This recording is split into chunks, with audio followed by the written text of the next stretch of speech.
Hello friends, welcome to খেল দুনিয়া। League shield জয়ের পর মোহনবাগানের সামনে এবার লক্ষ্য কিন্তু ত্রিমুকুট জয়। ডুরান্ড আগেই জিতেছে, লিগ শিল্ডও জিতেছে, এবার মোহনবাগানের সামনে লক্ষ্য আইএসএল কাপ জয়।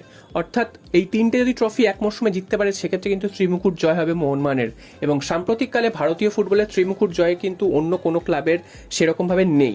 তো এই জয়টা যদি পায় মোহনবাগান আইএসএল কাপ, তো সেটা কিন্তু মোহনবাগানের জন্য একটা দুর্দান্ত ব্যাপার হবে। যদিও আইএসএল কাপের গুরুত্ব এই মুহূর্তে অতটা নেই, কারণ আইএসএল শিল্ড যে জয়ী হবে তো সেই কিন্তু এশিয়ান চ্যাম্পিয়ন্স লিগে কিন্তু তারা খেলার ছাড়পত্র পাবে এবং মোহনবাগান সেটা কিন্তু ছাড়পত্র পেয়ে গেছে। তো সেদিক থেকে দেখতে গেলে আইএসএল কাপের কিন্তু সে অর্থে কোনো গুরুত্ব নেই, জাস্ট একটা টুর্নামেন্ট, এবং সেটা জিততে পারলে সেখানে কিন্তু মোহনবাগানের একটা ভালো নাম হবে এবং মোহনবাগানের ঘরে আরও একটা ট্রফি আসবে।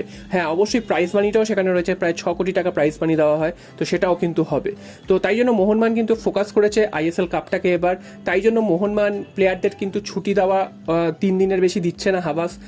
আবার কিন্তু 3 দিন পর থেকেই মোহনবাগান প্র্যাকটিস শুরু করে দেবে আইএসএল কাপের জন্য। যদি এখনও মোহনবাগানের প্রতিপক্ষ কে সেটা ঠিক হয়নি, তবে মোহনবাগানের পরবর্তী ম্যাচ 23 তারিখ সেটা কিন্তু জানিয়ে দেওয়া গেছে। হাতে কিন্তু 1 সপ্তাহ মতন সময় রয়েছে এবং এই ম্যাচটায় প্রতিপক্ষ মোহনবাগানের সম্ভবত হতে চলেছে কেরালা ভার্সেস উড়িষ্যা এফসি ম্যাচের যে জয়ী হবে তাদের মধ্যে খেলা হবে মোহনবাগানের সাথে, এবং সেটা কিন্তু মোহনবাগানের জন্য খুব একটা সহজ হবে না, কারণ প্রথম ম্যাচটা সম্ভবত অ্যাওয়ে ম্যাচ খেলতে হতে পারে মোহনবাগানের, এবং পরবর্তী ম্যাচটা মোহনবাগানকে হোম ম্যাচ খেলতে হতে পারে। তো এই দুটো দলের বিরুদ্ধে কিন্তু খেলা মোহনবাগানের জন্য খুব একটা সহজ হবে না, কারণ দুটো দলই কিন্তু খুব কঠিন প্রতিপক্ষ মোহনবাগানের জন্য। যদি উড়িষ্যা ওঠে সেক্ষেত্রে কিন্তু উড়িষ্যা তো খুবই ভালো প্রতিপক্ষ, একবারও আইএসএল এ হারাতে পারেনি, উল্টো দিকে এএফসি কাপে কিন্তু একবার জিতেছে একবার হেরেছে। তো সেদিক থেকে দেখতে গেলে উড়িষ্যা এফসির বিরুদ্ধে মোহনবাগানকে খেলতে গেলে অনেকটাই কিন্তু চাপ নিয়ে খেলতে হবে। অন্যদিকে কেরালা ব্লাস্টার্সও কিন্তু খুব ভালো দল, যদিও শেষ দিকে এসে তারাও কিন্তু খুব একটা ভালো ফুটবল খেলতে পারেনি।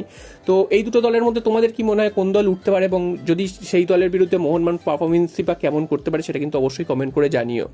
আর সবশেষে চলে আসি আরও একটা খবরে, সেটা হচ্ছে মোহনবাগান আগামী মরশুমে এএফসি চ্যাম্পিয়ন্স লিগে খেলার ছাড়পত্র পেয়েছে। তো এএফসি চ্যাম্পিয়ন্স লিগে খেলতে গেলে মোহনবাগানের দল কিন্তু আরও ভালো করতে হবে।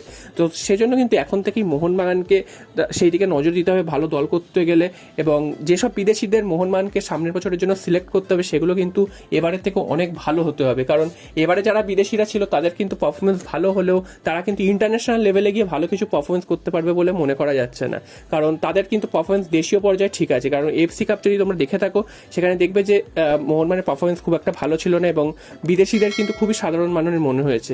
তাই জন্য মোহনবাগানকে যদি এএফসি চ্যাম্পিয়ন্স লিগ, সেখানে কিন্তু অনেক বড় বড় দল থাকবে, এএফসি কাপের থেকেও অনেক হাই লেভেলের দল, অর্থাৎ ইরান, কাতার, ইউএই বা এদিকে যদি পূর্ব দিকের কথা বলি সেখান থেকেও কিন্তু অনেক দেশের দল, ভালো ভালো দলরা থাকবে, তাদের সাথে কিন্তু ফাইট করতে হবে এবং সেখান থেকে কিন্তু মোহনবাগানকে ভালো রেজাল্ট করতে হবে।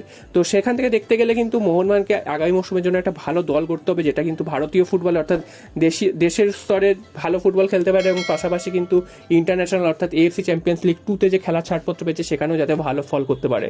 তো দেখা যাক শেষ পর্যন্ত মোহনবাগান আগামী মৌসুমের দল কেমন তৈরি করে।